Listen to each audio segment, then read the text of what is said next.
sacar, sí, saco el micrófono, ¿no? No, agua, ¿no? No tenía agua, pero... bueno, buenas tardes, buenas noches. Muchas gracias por estar presentes hoy aquí. En esto que estamos tratando de recuperar, que es un poco la presencia de los cuerpos en las actividades. Por eso no es una actividad transmitida en vivo ni nada por el estilo, sino para volver a reagruparnos un poco, reagrupar fuerzas. Encontrarnos para quienes nos conocemos, reencontrarnos, viejas amistades también, así que dando inicio a este ciclo, bueno, gracias Susana Cela que abrió las puertas acá del Departamento de Literatura y Sociedad del Centro Cultural de la Cooperación, donde estoy participando como investigador y un poco como parte de ese labor, digamos, impulsar este ciclo de charlas que van a ser por lo menos este año hasta noviembre, así que también invitar para que puedan venir. Van a ser los días viernes, los últimos de cada mes. El 27 de septiembre va a estar Emi Exposto, que está acá presente también. El 25 de octubre, María Pía López. Y el 29 de noviembre cerramos con Raúl Cerdeiras. Y si todo va bien, el año que viene seguimos. Así que bueno, hoy estamos aquí con Florencia Abadi. Le agradecemos especialmente que inaugure el ciclo. Docente de Estética de la Universidad de Buenos Aires, investigadora de CONICET, y ha publicado, entre otros libros, El nacimiento del deseo, que es este que tenemos acá, que un poco inspira también parte de este ciclo, y El sacrificio de Narciso, que está muy conectado también con esta propuesta. Bueno, un poco la idea es hacer una conversación, así que un ida y vuelta, y que después podamos también abrir a las inquietudes que puedan estar presentes. A mí me interesaba, Florencia, partir un poco de una idea, ¿no? Que es un poco la idea que suele plantearse un poco escolar, quizás, pero que está como bastante instalada, ¿no? Que remite al nacimiento de la filosofía en Grecia, ¿no? Como con ese pasaje del mito al logos, ¿no? Como que hay algo ahí que cuando uno se empieza a acercar a la filosofía, como una primera idea que surge es esta, bueno, hay un momento en donde irrumpe la filosofía, y es ese momento de pasaje del mito al logos. Sin embargo, cuando uno ve, ¿no? Ya en Platón mismo, desde los inicios, la cuestión de la literatura es una cuestión que está muy íntimamente ligada a la filosofía, es un poco la tesis de Colli, ¿no? De Giorgio Colli, con el nacimiento de la filosofía. Y además hay como una cuestión no solo de estilización con la escritura, ¿no? De lo que son los diálogos, sino, bueno, aparecen mitos por todos lados, ¿no?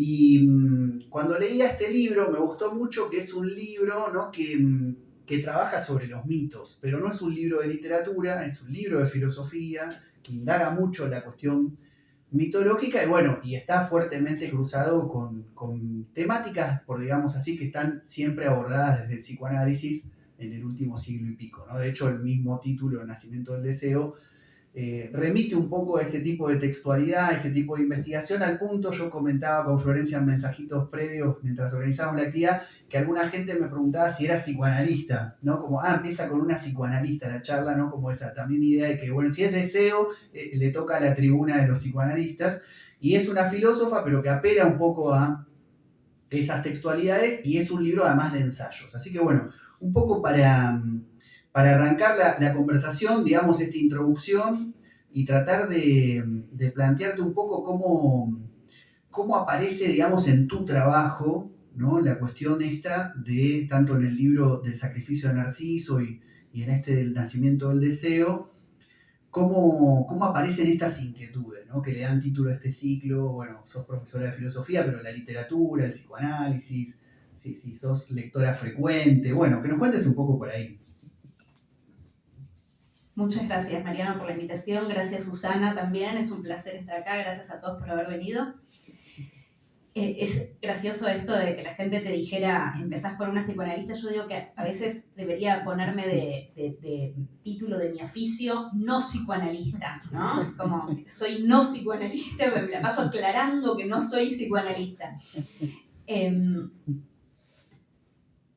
Bueno... Sí, ¿cómo aparecen estas inquietudes? Me decías. Efectivamente, yo de alguna manera vengo de la literatura, diría desde muy chica. Yo siempre creí que me iba a dedicar a la literatura, y en un momento, en un gesto de rebeldía, el tamaño de mi rebeldía fue pasar de letras a filosofía, o sea, es una rebeldía más bien escasa, pero bueno, tomé a último momento esta decisión que iba, por así decir, en contra de lo que yo creía que eran los ideales de mis padres, que eran que yo me dedicara a la literatura, efectivamente. El psicoanálisis es algo que está presente en mi vida desde siempre, porque, digamos, mi abuela, mi abuelo, mi padre, mi madre, mi tía, mi tío, mi hermana y en este momento mi pareja son psicoanalistas, yo creo que podrían hacer un experimento conmigo.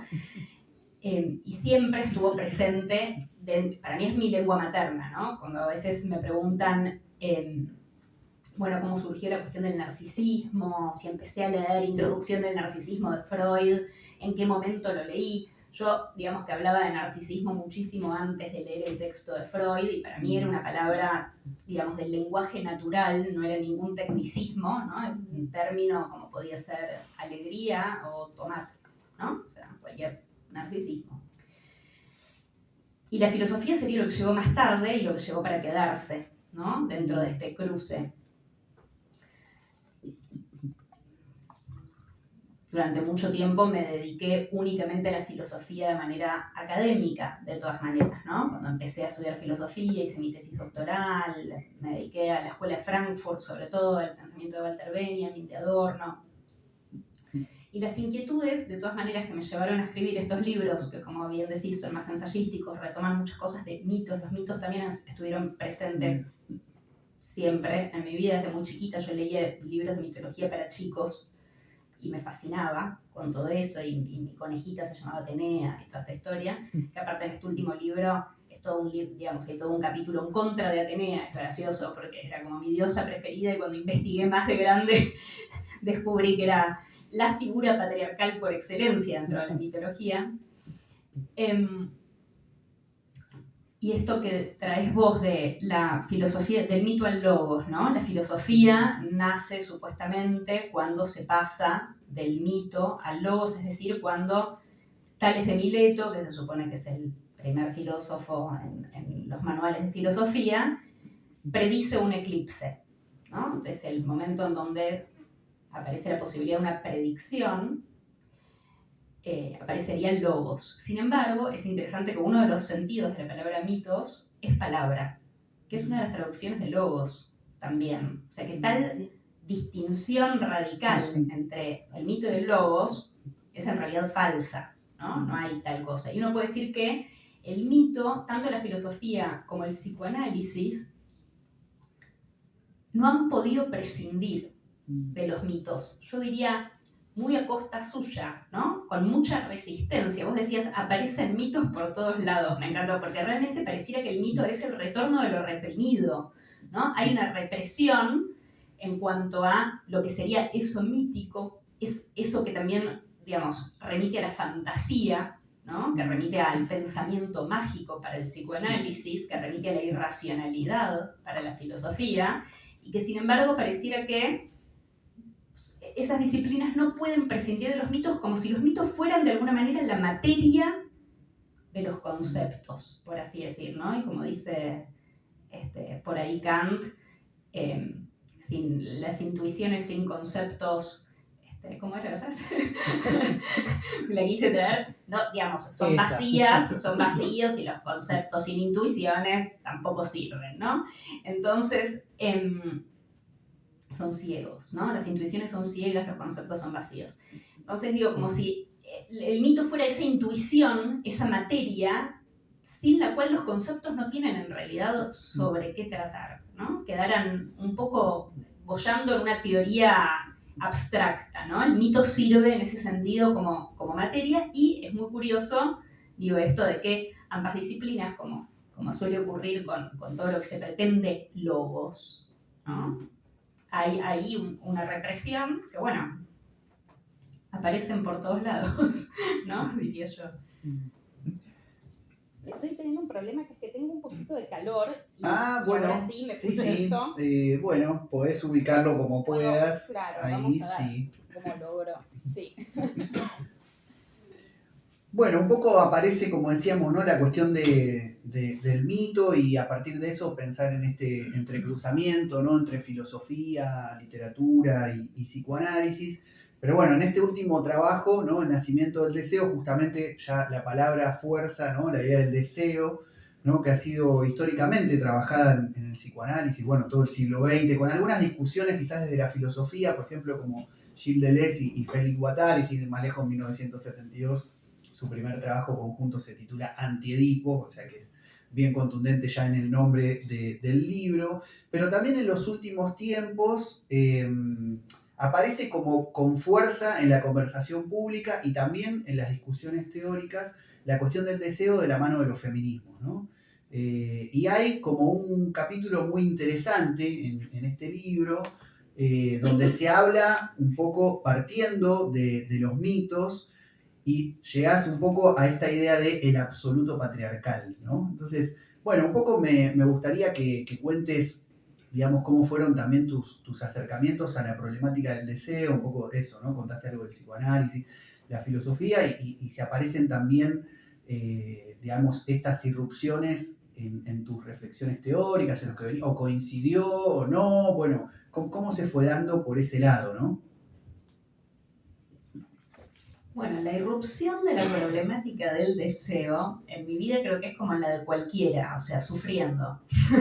¿Cómo puede aparecer el deseo en la vida de una persona si no es con, como lo dice, ¿no?, el mito mismo, con una flecha que es una herida, ¿no?, que habla de algo que se nos impone, que no elegimos, que por lo tanto nos deja totalmente a merced, ¿no?, de esta otra cosa, de esta pasión que nos posee, ¿no? Yo digo, el deseo es posesivo no tanto porque uno desee poseer a un objeto de deseo, sino porque el deseo nos posee a nosotros mismos, ¿no? Estamos poseídos por el deseo. Y eso es lo que a mí me ha interesado mucho de la relación, digamos, la contraposición entre narciso y eros, o entre narcisismo y erotismo, porque el narcisismo es el que más sufre, ¿no?, a ese aspecto del deseo, no soporta esa vulnerabilidad, esa herida, ¿no? Quiere el ideal, quiere la perfección, quiere estar, ¿no?, quiere mostrarse, ¿no? Quiere perder imagen a tu lado, ¿no? El deseo hace que uno pierda imagen, el narcisismo va en detrimento, ¿no? O sea, ahí el narcisismo pierde frente al deseo. Les digo, el deseo es una herida al narcisismo, una herida al yo, porque no es el yo el que desea, ¿no? Uno no es más que yo deseo, ¿no?, sino que algo desea en mí, por así decirlo. Yo me gusta decir que uno no desea lo que quiere, ¿no?, porque lo que uno quiere es lo que a uno le conviene, lo que a uno le hace bien, sino que lo que uno desea no es lo que a uno le conviene, no es lo que a uno le hace bien. Casi nunca, ¿no? El deseo es conflicto, por eso pone en conflicto al sujeto y por eso inaugura el sujeto en el sentido psicoanalítico del término, ¿no? O sea, así que ¿cómo irrumpe el deseo? Bueno, como creo irrumpe, es una buena palabra, irrumpe, porque realmente si algo hace el deseo es irrumpir, uno no puede decidir desear, ¿no? Es decir, ahora voy a desear, ahora voy a enamorarme, ahora voy a... Así que desde ya que, digamos, la temática del deseo no apareció como una temática teórica, ¿no? Porque dije, ay, qué interesante esto que dice Freud respecto al deseo, es maravilloso, voy a investigar el tema del deseo, sino que sufriendo me vi obligada a pensar, cuando no era para nada lo que yo me había propuesto estudiar dentro de mis temas de investigación, que era la fundamentación teórica de la crítica de arte, en estética, en fin, tenía otros objetos de estudio, pero en algún momento estaba escribiendo un libro sobre la mímesis y tuve que abandonarlo porque había temas más urgentes que tenían que ver con me vi investigando de pronto la cuestión del deseo y la cuestión del narcisismo, ¿no?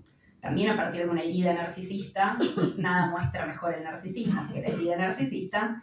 A partir de una herida narcisista me vi tratando en mi terapia psicoanalítica este problema y de pronto le dije al editor, me parece que no va a ser sobre la mímesis. El libro va a ser una relectura del mito de Narciso. Porque a partir también de esa herida, bueno, me puse a pensar una cantidad de cosas y me puse a pensar en el mito de Narciso y en la recepción que se había hecho de ese mito y en la manera en la que yo había recibido esta palabra, que para mí era una palabra del lenguaje natural. De pronto me parecía que quizás no se correspondía tanto con cierta experiencia que yo estaba teniendo de lo que entendía pasaba en relación con eso. Y lo digo en dos palabras, digamos que el narcisista se me pareció que no era esa persona que se amaba a sí misma y que era una persona egoísta, sino que por el contrario lo que de pronto se me revela pensando, digo, claro, pero si en el mito, ¿cómo? Narciso no se ama a sí mismo. Narciso se enamora de una imagen. Y a tal punto no se ama a sí mismo que se suicida. Hay un suicidio encubierto, por lo menos. En la versión más divulgada, queda fascinado con la imagen y se ahoga, ¿no? Se arroja a esa fuente. En la versión de Ovidio, que en realidad es la más frecuentada, porque el mito de Narciso, a pesar de que creemos que es un mito griego, y es un mito griego, pero no está en ninguna fuente griega, no está en la tragedia, ni en Homero, ni en Hesíodo, sino que la fuente más visitada es esta de Ovidio, que es en las Metamorfosis, es del año 8, o sea, era cristiana. Entonces, bueno, en este texto de Ovidio no se ahoga, sino que él queda fascinado con la imagen, entonces no se alimenta, no descansa, no puede separarse y muere al costado de la fuente, ¿no? Entonces, doyme cuenta de que no es que Narciso se ama a sí mismo, sino que en la fascinación que tiene con esa imagen, entrega su vida, entrega su cuerpo a esa imagen. Y se me hace muy patente que esto es una estructura que nos atraviesa como seres humanos, que para sostener una imagen de nosotros mismos, sacrificamos básicamente nuestro cuerpo, diría yo, más que nuestro deseo. Que si uno dice que sacrifica el deseo por el deseo del otro, el deseo es el deseo del otro, uno se mete en un montón de problemas, ¿no? Yo digo, no, bueno, no es el deseo de uno el que uno sacrifica, sino que uno sacrifica su cuerpo en el sentido de, bueno, para sostener el ideal de que me vaya bien en el examen, no duermo, tomo café hasta que le hace un poco mal a mi estómago, ¿no? Por decir, quiere decir, el cuerpo queda como variable de ajuste en el intento de sostener un ideal o sostener una imagen. Todo eso a mí, digamos, ¿cómo aparece? Bueno, aparece muy... eso, irrumpe la vida, ¿no? Y empiezo a escribir sobre estos temas y le digo a mi amigo, bueno, va a ser esta relectura del mito de Narciso. La mímesis quedó para después, quedaron ahí unas 50 páginas en la computadora sobre la mímesis, que bueno, algo fui haciendo con eso. Y el libro de Narciso enseguida también, ya el libro de Narciso es sobre el deseo también, por eso como bien decías vos, hay como una continuidad muy grande, porque el libro de Narciso tiene que ver con esta contraposición entre Eros y Narciso, ¿no? Descubrir también que estos dos, este dios y este cazador, que como Eros es muy bello y también es joven, a veces quedan como incluso hasta confundidos en la fantasía, en realidad son a tal punto enemigos, y esto no está en la versión de Ovidio, porque Ovidio eso, digamos, lo oculta, porque no, en la versión de Ovidio no es Eros el que se venga de Narciso, que es lo que hago un paréntesis y cuento esto un momento, después vuelvo al deseo, el feminismo y el texto ese que vos decís del absoluto patriarcal, que te quiero responder esa pregunta. Pero lo que pasa en el mito de Narciso es que hay uno de los amantes despechados de Narciso, que se llama Aminias, lanza una maldición y dice que a él también le toque amar de este modo y no pueda concretar, ¿no? Entonces, Eros es el dios ofendido que va a hacer que a Narciso le pase lo que le pasa frente a la fuente de agua y se muera. ¿Por qué Eros es el dios ofendido? Porque Narciso está rechazando propuestas eróticas. A quien Narciso está rechazando es el deseo. Eros se da cuenta de que lo están rechazando a él. ¿Qué hace este tipo que se cree que está más allá del erotismo? Que cree que él puede andar rechazando todas las propuestas que tiene, todas las ninfas que lo desean, todos los cazadores, ¿no? Entonces, en la versión de Ovidio no es Eros el que se venga, sino Némesis. Entonces queda como, yo ahí también me doy cuenta que, claro, en la recepción del mito queda tapado que es Eros, que eso aparece, por ejemplo, en Conon, aparecen versiones que quedan muy chiquitas, tenemos algunas fuentes muy chiquitas, no la de Ovidio, que es la que siempre uno va a ir a leer, Pausanias, Conon, hay 2 o 3 lugarcitos más donde uno puede rastrear el mito de Narciso en las fuentes más antiguas. Después hay millones de fuentes hasta hoy, Calderón de la Barca también, porque lo que tiene un mito es que no hay una fuente verdadera, sino que todas las versiones son fuentes posibles, cosa que no pasa, por ejemplo, con en el nacimiento del deseo, que trata el mito del Génesis. Bueno, no es que, o sea, la Biblia no es cualquier fuente, ¿no? Ahí hay una diferencia radical. Bueno, me perdí un montón en todo lo que iba a decir, entonces vuelvo a lo del deseo, cómo irrumpe el deseo finalmente, continúa el deseo en este último libro y está este texto que vos traes del absoluto patriarcal, que hasta ahora nadie me preguntó por ese texto y como que venía zafando yo.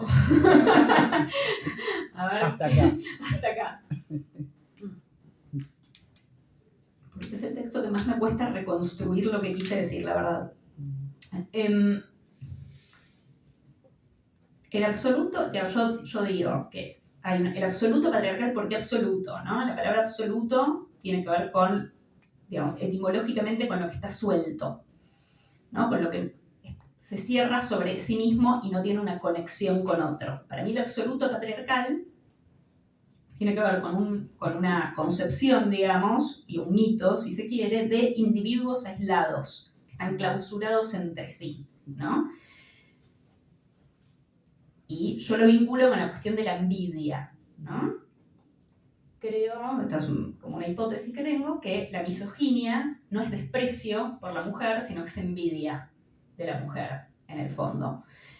Y que en el sacrificio de Narciso yo había trabajado en este sentido la cuestión del misterio femenino, el enigma femenino como una figura de la envidia de la mujer, porque el enigma en realidad es siempre una proyección del sujeto que desea, no hay algo que sea enigmático en sí mismo, esa era la tesis, ¿no? Ni el cielo estrellado, ni la muerte, ni el sexo, ni la mujer pueden ser enigmáticos en sí mismos, siempre el enigma es algo que proyecta la curiosidad del sujeto sobre algo, por lo que a mí la célula del cuerpo no me ha enigmatizado en absoluto y no sé nada de biología, no porque no sea un enigma cómo funciona la célula, para otros será un enigma, otro habrá proyectado en la célula con mayor curiosidad que la mía, un enigma ahí sin duda que lo hay, para quien lo proyecta, ¿no?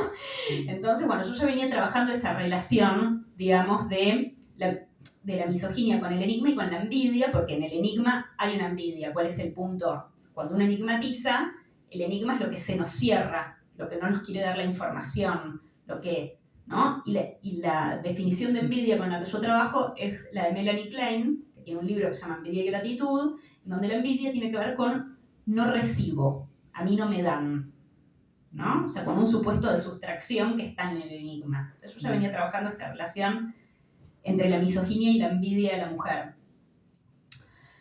que, digamos, que la tienen tanto varones como mujeres para mí, ¿no? O sea, a la mujer la envidian las mujeres también, ¿no? Y los varones. Entonces, lo que trabajé acá fue, digamos, retomé un poco esta idea, pero a partir de algo que tiene que ver con esto de Atenea que decía antes, porque descubro en la Orestiada de Esquilo unos pasajes increíbles que de pronto dije, yo no puedo creer que hasta este momento el feminismo no haya explotado estos pasajes de Esquilo, en los que Atenea se hace como el primer juicio de la historia de la humanidad, míticamente, ¿no? Que es el juicio a Orestes, que se lo juzga por el matricidio de Clitemnestra, y, bueno, se lo declara inocente a Orestes, y ahí Atenea dice que es una mujer muerta, ¿qué me importa a mí una mujer? Yo patrocino al varón, es el varón, el padre triunfa, realmente es como que vi en ese pasaje algo muy fundante, digamos, del patriarcado, muy literalmente puesto ahí, y los argumentos, después aparece Apolo que dice, sí, claro, totalmente, si al final una madre aparte no es necesario, acá tenemos a Atenea que no tiene madre y sin embargo puede producir cosas hermosas. Y Atenea, digamos, toda la figura de Atenea, como se ve en este mito y como se ve en general, es esta figura de Atenea surge de la cabeza de Zeus, ¿no? Nace directamente de la cabeza de Zeus, adulta, vestida. O sea, no hay devenir en Atenea, no hay infancia, es la individuación rígida, totalmente formada, que no depende de nadie, ¿no? Entonces ahí, digamos, aparece también la cuestión del absoluto, sí, el texto se llama Sin madre concebidos, el absoluto patriarcal, que tiene que ver con cómo pensamos, digamos, cómo nos pensamos como separados de los otros, como no habiendo recibido nada de nadie, digamos, como envidiosos, ¿no? Para mí el absoluto patriarcal es el reino de la envidia, el reino de las personas que creen que no han recibido y que no, digamos, y que no hay continuidad entre su vida y los otros, y por eso, como la figura de la madre, como un símbolo de esa continuidad, ¿no? Tiene que ser tapada, por lo menos que sea virgen la madre, pero no solamente como una manera de negar el deseo o el sexo, sino como lo que importa de la virginidad, o sea, el símbolo de la virginidad, en donde lo importante no es que la persona no tiene sexo tanto, sino que en los mitos lo que importa ahí es que no hay mezcla. El símbolo de la virginidad tiene que ver con la unidad del sujeto. Lo virgen es, digamos, es esa, por eso también Narciso es virgen, digamos, es otra figura de virginidad. El deseo nos rompe, el deseo es la flecha que desquicia al sujeto, que divide al sujeto. Lo virgen, digamos, simbólicamente tiene que ver con esa unidad y con esa individuación. Entonces, bueno, el absoluto patriarcal es un texto que si logré decir alguna cosa, es mucho más complejo el texto, me parece que habla de Dioniso y la figura de la nodriza y es como que es, en general yo puedo dar cuenta de lo que escribo. Ese es el texto que tiene más cosas de las que me costaría reconstruir realmente. Bueno, a partir de esto último que planteás, me quedo pensando un poco también en la función de la escritura, ¿no? Sobre todo en tiempos tan vertiginosos como los actuales respecto de la cuestión de la imagen, la centralidad de la imagen, pero también de la oralidad, ¿no? Uno puede pensar también que este tipo de charlas, pero también los videos que circulan todo el tiempo, ¿no? Tiene que ver con este formato de, bueno, personas que hablan, y hay otra dimensión que es la de la escritura, que no necesariamente se corresponde muchas veces con lo que puede ser hablado, ¿no? Me parece que ahí hay como una relación interesante para indagar. Pero bueno, no sé si después querés capaz pensar algo con nosotros. En esto que ya apareció, ¿no? Que es la relación un poco que convoca este conversatorio y este ciclo de charlas en torno a filosofía, literatura, psicoanálisis, pensando un poco en, bueno, hay algo del orden de la producción de formas, más vinculado a la literatura, digamos, para decirlo de manera simple y sencilla, algo más vinculado a la producción de conceptos que tiene que ver con la filosofía y algo vinculado a, bueno, la interrogación por aquello que se constituye de espaldas a nuestra voluntad con el psicoanálisis, ¿no? Y el libro es un libro, como por un lado, muy literario, con muchas fuentes literarias, con mucho trabajo sobre los mitos, pero es un libro que produce conceptos, ¿no? Es un libro filosófico, ¿no? Entonces, ahí eso me interesaba, como traerlo aquí, ¿no? Un poco para pensar seguir pensando este entrecruzamiento, ¿no? Es decir, la cuestión del deseo está en el título y bueno, y todo esto que ya apareció que podría estar más vinculado al psicoanálisis, pero también podría ser un libro de crítica literaria, por ejemplo, ¿no? Con esa cantidad de fuentes que hay en torno a los mitos, y sin embargo uno puede decir, es un libro de filosofía. Entonces, bueno, en primer lugar, retomando un poco más allá de tu experiencia, lectora, etcétera, ¿qué te parece que contribuye en este siglo y pico, ¿no? El psicoanálisis, quizás empezar por ahí, ¿no? A la propia producción filosófica, ¿no? Es decir, como podemos pensar en hacer filosofía hoy sin incorporar esas textualidades, esas problemáticas, esas interrogaciones. No, bueno, ¿cómo se te apareció a vos en determinado momento? Eso vino de la mano de la interrogación de los mitos. Bueno, como un poco tratar de pensar eso, ¿no? Lo que se te ocurre acá es un poco una charla abierta, ¿no? Sí. Yo creo que el psicoanálisis, si yo tuviera que decir una palabra en relación con el psicoanálisis, es escucha, ¿no? Por un lado, creo que el psicoanálisis es, en el mundo de hoy, en donde hay tantas terapias, ¿no? Tantas formas de terapia, en donde muchas a mí me han servido mucho más que el psicoanálisis, voy a ser honesta. Sin embargo, hay una ética de la escucha en el psicoanálisis que no veo en ninguna otra terapia, digamos, ¿no? Que tiene que ver con escuchar algo de la singularidad. Porque una cosa es que alguien te dé, que una terapia pueda brindarte herramientas para que vos mejores tu vida, y otra cosa es que alguien te escuche. Aún si no te ayuda para nada. Pero digamos, es una ética que tiene que ver con algo de la singularidad de lo que a uno le ocurre, ¿no? Y esta escucha, para mí, del psicoanálisis, tiene mucho que ver con el mito. A mí hay una de las etimologías posibles que no están comprobadas de la palabra mito, que me gusta traer a colación, es una que viene del verbo miein, M-Y-E-I-N, ¿no? Miein. Esta palabra significaba, aparentemente, entrecerrar los ojos, parpadear, ¿no? Hacer así, un poquito así. Abrir y cerrar rítmicamente los ojos, de modo que uno no quede encandilado por la luz, pero tampoco cerrar los ojos, ¿no? Yo creo que el deseo está muy vinculado con los ojos abiertos. De hecho, cuando Adán y Eva comen del fruto prohibido, se abrieron los ojos de ambos y vieron que desnudos estaban. Uno dice que tenían los ojos cerrados. Es muy interesante cómo ahí aparece el deseo con esa apertura de los ojos, y el deseo es mirón y es paranoico también, ¿no? Es como que está medio así, está con los ojos bien abiertos. La confianza, en cambio, es ciega, ¿no? Cierra los ojos y uno besa a ojos cerrados, descansa a ojos cerrados. Tanta gente que no puede, ¿no? Delante de otro, cerrar los ojos y descansar. Uno reza a ojos cerrados. En fin, el momento de entrega tiene que ver con unos ojos cerrados, ¿no? Este lugar de los ojos entrecerrados, que para mí tiene que ver con lo simbólico y que hace al mito, ¿no? Como el mito está en ese lugar en donde uno tiene los velos suficientes para soportar el dolor del conflicto que nos trae el mito. No nos encandila, no nos desgarra completamente con el dolor que nos muestra, sino que lo disfraza lo suficiente, con la literatura podemos decir, ¿no? Lo disfraza lo suficiente, como en un sueño uno disfraza.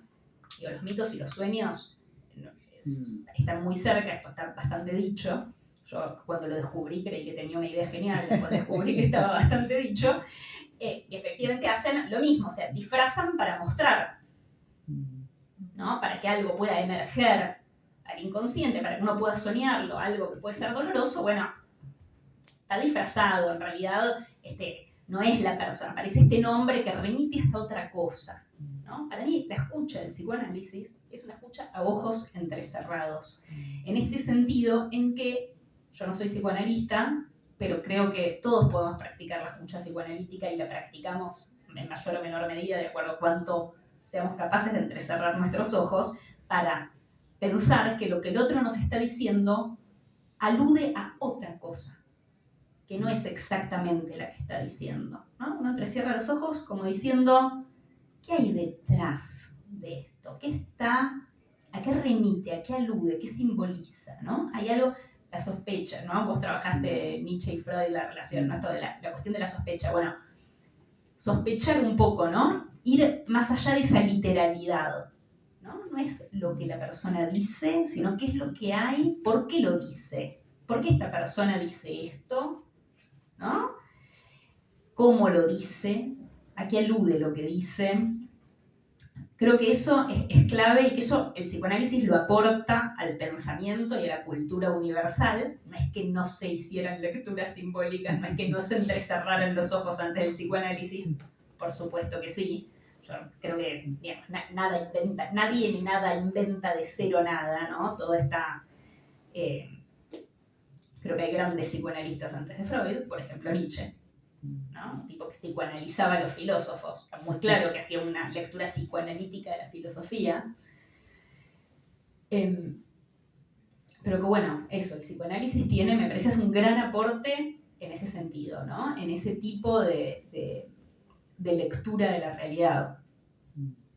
No sé si había algo más en tu pregunta que me estoy olvidando. No, me interesaba un poco indagar en, digamos, como que cuando hicimos la convocatoria para este ciclo, hasta a mí se me había ocurrido hasta pensar en el título, apelando a Juan José Saer, un autor que a Susana Casela le gusta mucho, y que hace poco se presentó un libro, un amigo rosarino, Roberto Retamoso, sobre Saer, aquí mismo, ¿no? La idea de la zona, ¿no? Y yo pensaba, bueno, hay como una especie de zona también de entrecruzamiento, ¿no? De intersección entre estas tres dimensiones, pero que cuando uno ingresa, por ejemplo, a la academia, eso resulta medio compartimentado, ¿no? Entonces, como que, bueno, la cuestión de la literatura no siempre está tan presente en la filosofía tal como se estudia en términos universitarios hoy en día.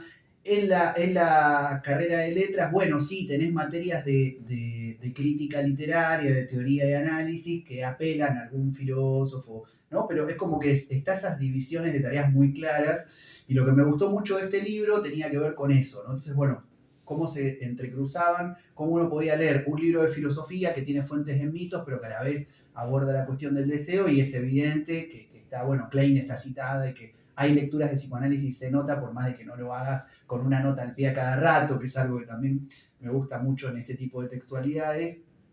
Entonces un poco era eso, ¿no? Cómo pensar la filosofía en relación al psicoanálisis, que es un poco lo que comentás, y también cómo pensarla en esa relación con la literatura, que como decíamos, está un poco en los inicios, ¿no? A mí me gusta mucho esa idea de Giorgio Colli, ¿no? Que dice un poco bueno, la filosofía emerge también porque hay una estilización vía la escritura de algo que estaba presente en el registro de la oralidad, ¿no? Entonces también podemos pensar algo de la dimensión de la filosofía como literatura, pero hay quienes que pegan el grito en el cielo cuando se escucha algo así, ¿no? Es decir, como que la filosofía tiene que ver con otra cosa.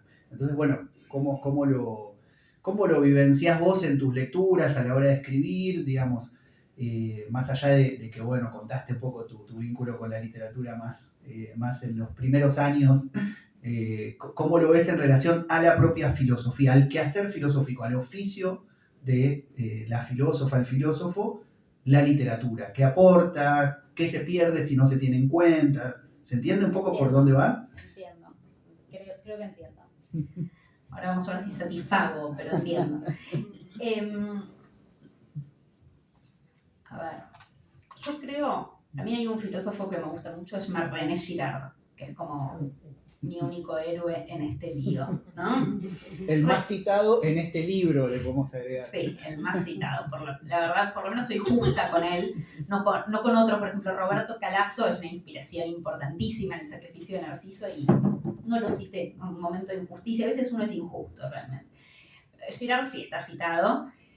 Y Girard, cuando habla, tiene su teoría de la mímesis y dice: ningún filósofo dijo la verdad sobre la mímesis y sobre el deseo. Los únicos que dijeron la verdad sobre el deseo mimético son los novelistas. Y entiende por novelistas, incluye Shakespeare, incluye Cervantes, incluye Dostoyevsky, en fin, hace una serie y inventa su teoría del deseo mimético, que consiste, básicamente, no lo decimos como un misterio, en decir que siempre hay otro que nos señala el objeto de deseo. Entonces, bueno, el Quijote, por ejemplo, tiene a Amadís, que está señalando qué es lo que tiene que desear. Madame Bovary tiene las novelas, ¿no? Hay un otro que no sé, y a medida que ese otro se acerca, no como Amadís es alguien muy lejano para el Quijote, pero a medida que ese modelo se acerca, aumenta la rivalidad y el modelo, quien nos está indicando el objeto de deseo, también nos lo disputa y la mímesis se vuelve más complicada. Y ahí tenemos nuestras relaciones de rivalidad, de envidia, ¿no? Todo lo demás. Bueno, lo que dice Girard ahí es que solamente la literatura pudo mostrar esto. Si vos ves que dice Platón de la mímesis, Aristóteles de la mímesis, nadie vio el carácter conflictivo de la mímesis. Todos, la imitación, ¿no? Pone a Platón como en una suerte de excepción, porque es obvio que en Platón la teoría de la mímesis algún conflicto tiene, pero es cierto que no en el sentido de que le da Girard, ¿no? De la rivalidad. Yo creo que, sin haber sido nada intencional, digamos, hay algo de lo que a mí me pasa con la literatura cuando hago filosofía, que es muy parecido a esto que está diciendo Girard. Como si fuera que encuentro que la verdad sobre los problemas que me preocupan me la dice la literatura, los mitos, las leyendas, a veces una película, digo, ¿no? Mito en un sentido amplio. Por poner un ejemplo, cuando estoy investigando la envidia, un tema que me preocupa enormemente, pues soy envidiosa, entonces, o sea, claramente necesito resolver este problema, uno sufre mucho, ¿no? Es feo envidiar, es una cosa espantosa. Entonces trato de entender qué es esto que pasa, ¿no? Y voy a buscar el cuento de Blancanieves. El cuento de Blancanieves me lo explica todo, de pronto. Todo lo que Melanie Klein ha dicho mucho que vale la pena, no vamos a decir que no, pero no encuentro tanto más que Melanie Klein cuando voy a buscar a la teoría. Y cuando voy a buscar a Blancanieves tengo un montón de cosas. Por ejemplo, que ella se mira siempre, la reina envidiosa, se mira siempre al espejo, y el espejo siempre le responde que ella es la más hermosa, hasta que deja de serlo. Es decir, que la envidia hace tambalear un lugar que uno creía que era propio, y alguien parece venir a robarnos algo que creíamos que era nuestro, me hace descubrir algo importantísimo de la envidia también, que es que la envidia no mata. La reina malvada intenta 4 veces asesinar a Blancanieves y nunca logra matarla. La desmaya y vienen los enanitos y la reaniman. La envidia es impotente para destruir, desea destruir, pero lo que más sufre el envidioso es que no puede canalizar su energía destructiva. Si no, no le daría tanta vergüenza, no sería tan inconfesable. Iría a matar a quien quiere matar y encontraría algún cómplice con quien reírse. Pero no puede ejercer la crueldad, ejercer la destrucción, es impotente. El cuento de Blancanieves te lo muestra maravillosamente, es increíble como muestra la impotencia de la reina, al punto tal que cuando Blancanieves finalmente logra casarse con el príncipe y tener su final feliz, invitan a la reina a su casamiento y le dan unos zapatos de hierro caliente con los que la reina baila hasta quedar muerta. Es decir que Blancanieves mata a la reina en el final verdadero del cuento, que es lo que la reina no podía hacer. Una vez tuve digamos, como humorísticamente dicen que es así, ¿cómo fue que me salió la frase? Los malos envidian, los buenos se vengan. Me lo pusieron como título de una nota que después no quería subir a ningún lado, era terrible, que el título de la nota fuera los malos envidian, los buenos se vengan, ¿no? Porque justamente la envidia es la impotencia para vengarse, ¿no? Blancanieves es buena, se venga, no hay ningún problema con la venganza en el cuento de hadas, ¿no? No pierde su pureza matando a la reina, pero la reina no puede matar. La reina, por otro lado, es una suerte de madre oculta, porque ella es la madrastra, no se nos dice que es la madrastra de Blancanieves. En general, cuando uno ve el cuento, eso es una reina que está por ahí, Blancanieves está lejos porque está escondida en el bosque, claro, está escondida en el bosque porque la está buscando, y es la madrastra. ¿Por qué la madrastra es mala? Porque, bueno, claro, de lo que no se puede hablar es de la envidia de la madre. El tabú de nuestra sociedad es que la madre envidia. Eso lo conoce. Entonces, bueno, es la madrastra que la envidia, no la madrastra está en el lugar de la madre, literal y simbólicamente, ¿no? Por poner un ejemplo, el de Blancanieves, es decir, para pensar el deseo, nada me lo cuenta mejor que Eros traicionando a la madre para casarse, ¿no? El deseo tiene que traicionar la incondicionalidad de la madre, la traiciona Venus. La película La Mujer Pantera, en fin, no voy a ponerme ahora a decir, pero son miles de momentos donde vos vas a leer un cuento de 5 páginas, porque no tiene más, muchos de estos cuentos, y tenés todo lo que necesitas entender de una pasión. Y no es, digamos, ese para mí es el papel de la literatura, no es tanto hacer literaria la filosofía, que a mí me gusta, y es cierto que yo tengo un estilo ensayístico y que escribí literatura durante mucho tiempo, iba a talleres literarios durante mucho tiempo, y me gusta la literatura, me fascina la literatura, pero lo que más me fascina de la literatura es su capacidad de mostrar verdades que en realidad son también de orden filosófico, si se quiere, que son de orden conceptual. No es tanto, digamos, el hecho de que embellecer la filosofía, que por cierto, bien que le hace falta muchas veces, no le viene mal, no digo que... pero me parece que la literatura cumple un papel mucho más importante que ese, digamos, ¿no? En relación con... Y que el rechazo de la filosofía por la literatura, bueno, es algo a ser pensado, sin duda. Para mí es, como decía al comienzo, tiene mucho de represión, tiene mucho de la vergüenza que nos da la fantasía, la vergüenza que nos da lo onírico, incluso. Digamos, la vergüenza que nos da todos los momentos en los que la realidad y la ficción, por ya decir ficción es como una palabra, la realidad y la fantasía se mezclan, se diluyen, ¿no? Hay como, porque todo eso nos remite a lo infantil, Hay algo, el niño es el que no sabe si es verdad o si es mentira, la magia, ¿no? Toda la lucha de Freud y del psicoanálisis contra el pensamiento mágico a mí me da un poco de ternura y de pena por el psicoanálisis. Que llamen pensamiento mágico con desprecio al poder enorme que tiene el pensamiento, digamos, ¿no? No es solamente el inconsciente, no, el pensamiento consciente también es enormemente poderoso y, digamos, la magia, de hecho la palabra magia etimológicamente viene de poder, es el poder, ¿no? Por eso digo, la magia existe. Sí, iba muy en esa sintonía, ¿no? Como la pregunta que podríamos pensar de la función teórica de la literatura, ¿no? Incluso a la inversa, ¿no? Como la función narrativa de la filosofía. Y bueno, Piglia en nuestro país es alguien que ha insistido mucho en eso, ¿no? Es decir, bueno, cómo también de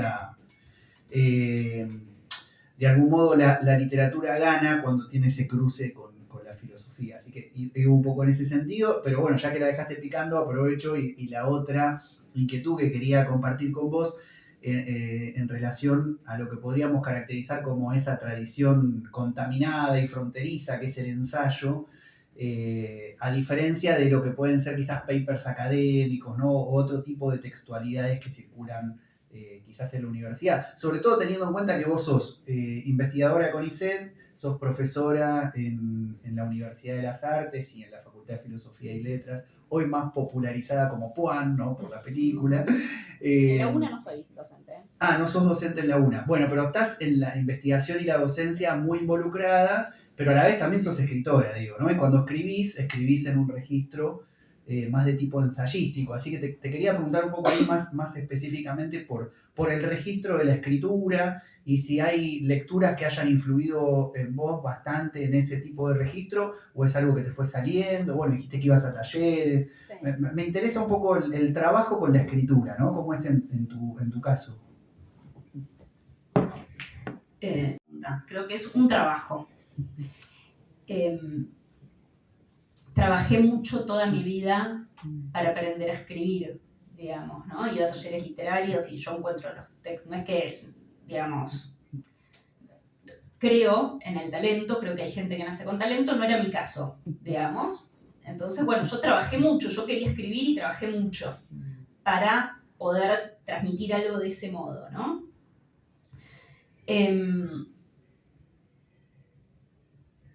Ahora, pero te iba a decir algo que me olvidé. Me preguntabas el registro. Bueno, sí, ya me acordé. Cuando empecé a escribir filosofía, digamos, cuando termino la carrera, o terminando la carrera, escribía monografías para las materias.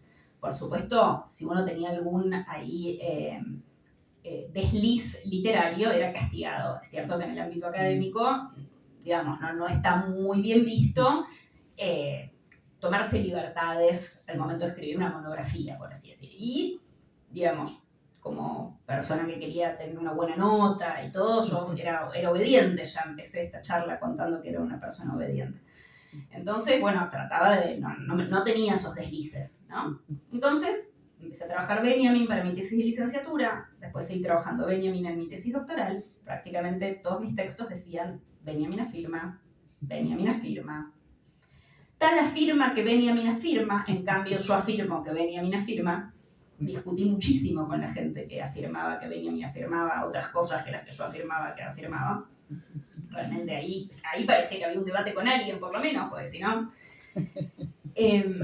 Así que durante muchos años yo escribí en ese registro, no en el registro ensayístico que está en estos últimos 2 libros de ensayos. Cuando voy a escribir el libro sobre la mímesis y resulta que recibo la herida narcisista, ese rechazo tremendo, digo, bueno, esto lo quiero escribir, ya igual el trabajo de la mímesis estaba viendo si podía darle un tono distinto, pero era difícil porque no podía salir de decir el concepto de mímesis, ¿no? Eso es muy el metalenguaje también, no hablar del deseo, sino del concepto de deseo. O sea, nunca decir nada del mundo, ¿no? No atreverse. Para mí fue un camino de autorizarme a decir algo del mundo. Decir, bueno, ¿por qué no? Yo ¿Por qué no puedo decir algo del deseo? Lo digo yo, y lo digo sí, lo voy a hacer un poquito sentenciosa incluso para decirlo, ya que me autorizo bien. Y fue, me acuerdo una noche, venía con este tema de la lectura de Narciso, que estaba mal el narcisismo, por qué Freud confundía el narcisismo con el egoísmo. Voy al texto, cómo el narcisismo es el complemento libidinoso del egoísmo, qué quiere decir esto, si para mí el narcisista no se prioriza a sí mismo, que es lo que hace el egoísta, sino que se posterga a sí mismo para ser amado por el otro y para eso sostiene la imagen. O sea que no es egoísta. En fin, empiezo como a discutir con el psicoanálisis, que era lo que ahora el narcisismo en el mundo de las redes sociales es un psicópata terrible, el narcisista es algo que ya no, esto no es ni psicoanálisis ni nada, esto del psicópata, del narcisista psicópata, no sé quién lo inventó, pero yo no estaba discutiendo con eso, que no sé qué es, pero discutía con el psicoanálisis, ¿no? Mentalmente, y entonces, bueno, trataba de escribir algo, me acuerdo que escribí algo con mi idea sobre el narcisismo, se la mandé a mi psicoanalista, y me respondió, gracias Carmela. No sé realmente a quién le hablaba, quién es Carmela, pero fue como, yo hablaba de la herida narcisista y mi psicoanalista me responde mi gran idea sobre Narciso, gracias Carmela. Bueno, sigo intentando dar una formulación que tenga algún sentido, y una noche, estaba en ese momento, la pareja que tenía en ese momento tocaba la guitarra, estaba tocando la guitarra, la había enchufado y estaba haciendo sus cosas con la guitarra, y yo estaba con la computadora y logré escribir una frase que no decía que nadie afirmaba nada ni que había ningún concepto en ningún lado, que fue, contrariamente a lo que suele afirmarse, Narciso no se ama a sí mismo. Escribí una frase que no dice que nadie afirma nada, ni habla de ningún concepto de nada. Escribí un parrafito, que es el primer párrafo del último ensayo del sacrificio de Narciso, porque puse el principio y el final, esas cosas que uno hace ya, en la próxima edición lo corrijo. Y te diría que algo que puedo decir respecto a la escritura, a veces cuando alguien me dice, decime algo, ¿cómo hago? Yo también quiero escribir, me ha pasado con una amiga, ¿cómo hago? Quiero escribir un ensayo y es como que no estoy pudiendo. Claro, yo digo, para mí ahí como que encontrar el tono. Ahora estoy escribiendo un ensayo sobre la obra de alguien, todavía no voy a revelar de quién, pero digamos que no estoy escribiendo un ensayo propiamente, estoy nuevamente viendo qué afirma alguien, ¿no? Pero no quiero tampoco que sea tal afirmación. Para mí es como, bueno, encontrar el tono, encontrar un tono, escribir algunas frases en donde uno siente que encontró un tono para decir algo en un registro X, que es el que uno, ¿no?, está buscando o no, bueno, el que uno puede. Para mí fue como, sí, un milagro, digamos. Y uno puede decir, y en esa frase, no sé, que digo algo, digo que hablo como de quién es Narciso, que no se llama a sí mismo, ¿no? Pero es una persona que es Narciso, que en realidad es un mito. Bueno, salió así y eso me permitió, a mí me dio aire. Fue como si de pronto pudiera empezar a escribir. Pero hasta ese momento eso estaba muy... El concepto de narcisismo del psicoanálisis, ¿no? Recordaba una frase que me gusta mucho, que cito a menudo, que es de Horacio González, que habla de la tesis del derecho a tener una tesis, ¿no? Me parece como muy lúcida a la hora de pensar en escribir, ¿no? Que hay como primero que hacerse el espacio para poder sostener la propia afirmación, ¿no? Ay, perdón, una cosa más puedo decir. No, esta cuestión con la academia, después descubrí que más allá de que en las monografías no me estaba permitido una cantidad de cosas, había muchos prejuicios respecto del rechazo de la academia de la forma ensayística, y que de pronto mandaba algún ensayo a una revista académica y me lo aceptaban. Y de pronto otra persona mandaba una reseña de mi libro a una revista académica y se la aceptaban. O sea que la camisa de fuerza, Benjamin dice que cuando escribe su tesis doctoral, Benjamin dice que no puede escribir lo que auténticamente quiere porque la camisa de fuerza de la academia lo tiene atrapado. Escribe su mejor libro, ¿no?, que es su tesis doctoral. Con la camisa de fuerza quizás es una ilusión también. O bueno, hay que ver hasta qué punto, para qué, ¿no? Como que también ahí a veces nos ponemos una excusa para no hacer o no tener, digamos, el coraje que exige autorizarse a decir algo que, bueno, tiene un costo. Hay como que decir que uno existe y que uno dice algo tiene un costo alto para el sujeto. Sí, enfrentar el dilema de la frustración también, ¿no? Bueno, en Nietzsche fue caso contrario, ¿no? Pobre lo bocharon con su tesis del nacimiento de la tragedia como tesis no filosófica, no filológica, perdón. Yo creo que estamos más o menos, me parece, en hora, como para ir cerrando, pero no quería dejar de hacer una última pregunta en relación al último libro que escribiste y compartir. Sé que a veces es difícil cuando uno no lee un libro entero agarrar una parte y recortarle y que se entienda algo, pero vamos a hacer un intento y si no, asociación libre, pero también para quienes no lo han hecho aún, que puedan experimentar, aunque sea por unos segundos, la escritura de nuestra invitada del día de hoy, Florencia Badi. Hago un breve extracto para que me dé pie a la última pregunta.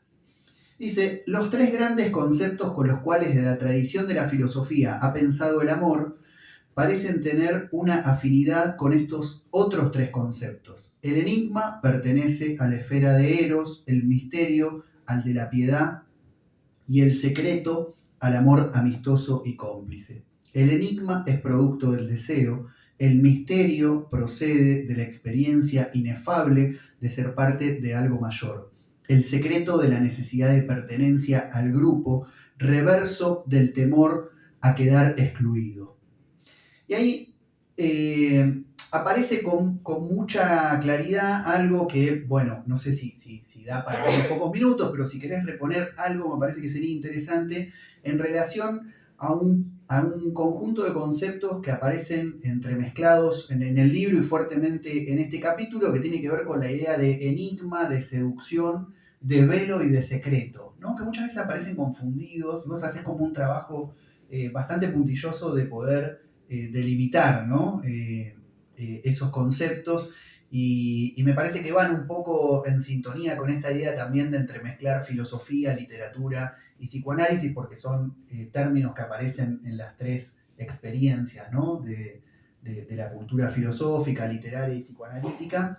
Bueno, nada, como para, si querías compartir algo en este registro de oralidad sobre esto que ya trabajaste fuertemente en tu escritura. Gracias. Elegiste un fragmento complejo, ¿eh? Porque parte de estos tres conceptos de amor, ¿no? Que ya los da medio por presupuestos el fragmento que toma él, que son eros, ágape y filía, aunque son como, si uno agarra un manual sobre el amor de filosofía, va a encontrarse con que están estos tres grandes conceptos de amor, ¿no? Yo lo que discuto un poco en el libro es que eros pueda ser traducido por amor, ¿no? Digo, está bien, la ágape es la piedad, el amor compasivo, el amor protector. Filía es el amor amistoso, tiene que ver entonces con la alianza afectiva, con la complicidad. Yo creo que con el humor, por eso uno se ríe con los amigos, sobre todo. Y eros se lo traduce por amor erótico, y yo digo, esto es un oxímoron, ¿no?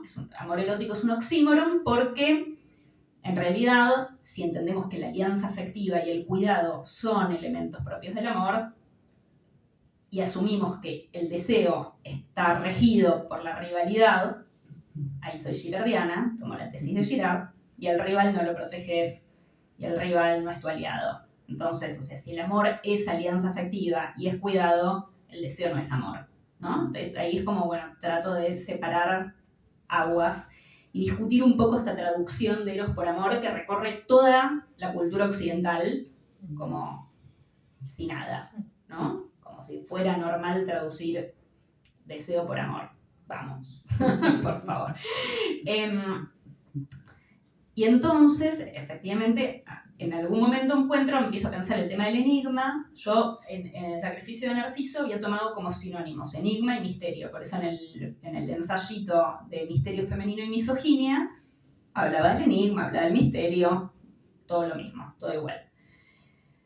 En este tiempo, la palabra misterio cobró un nuevo sentido para mí, que tiene que ver quizás también con esa dimensión terapéutica que puede tener la filosofía, o espiritual, una palabra que hoy en día está como muy bastardeada, ¿no?